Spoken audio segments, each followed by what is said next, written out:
حضرت ابو قتادہ رضی اللہ تعالی عنہ سے روایت ہے کہ ایک آدمی نبی کریم صلی اللہ علیہ وآلہ وسلم کی خدمت میں حاضر ہوا اور پوچھا کہ آپ کس طرح روزہ رکھتے ہیں۔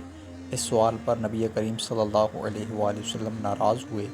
جب حضرت عمر رضی اللہ تعالی عنہ نے آپ کے چہرہ مبارک پر ناراضگی دیکھی تو عرض کرنے لگے، ہم اللہ کے رب ہونے، اسلام کے دین ہونے اور محمد صلی اللہ علیہ وآلہ وسلم کے رسول ہونے پر راضی ہیں، اور ہم اللہ کے غضب اور اس کے رسول صلی اللہ علیہ وآلہ وسلم کے غضب سے اللہ کی پناہ مانگتے ہیں۔ حضرت عمر رضی اللہ تعالی عنہ یہ الفاظ دہراتے رہے یہاں تک کہ آپ صلی اللہ علیہ وآلہ وسلم کا غصہ ٹھنڈا ہو گیا۔ حضرت عمر رضی اللہ تعالی عنہ نے عرض کیا کہ یا رسول اللہ صلی اللہ علیہ وآلہ وسلم، جو شخص پورا سال مسلسل روزے رکھے اس کا کیا حکم ہے؟ تو آپ صلی اللہ علیہ وآلہ وسلم نے فرمایا، نہ اس نے روزہ رکھا اور نہ اس نے افطار کیا۔ پھر آپ صلی اللہ علیہ وآلہ وسلم سے عرض کیا گیا کہ یا رسول اللہ صلی اللہ علیہ وآلہ وسلم، جو 2 دن روزہ رکھے اور 1 دن افطار کرے۔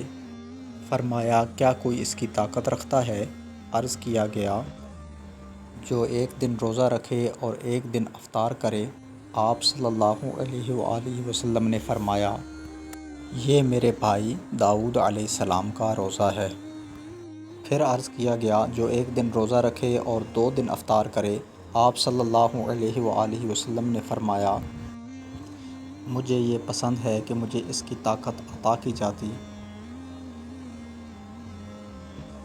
پھر رسول اللہ صلی اللہ علیہ وآلہ وسلم نے فرمایا، ہر مہینے کے 3 روزے اور 1 رمضان سے دوسرے رمضان تک روزے رکھنا پورے سال کے روزوں کے برابر ہے۔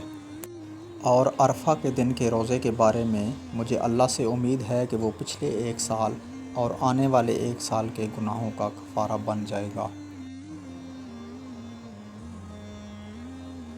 اور عاشوراء یعنی 10 محرم کے روزے کے بارے میں مجھے اللہ سے امید ہے کہ وہ پچھلے 1 سال کے گناہوں کا کفارہ بن جائے گا۔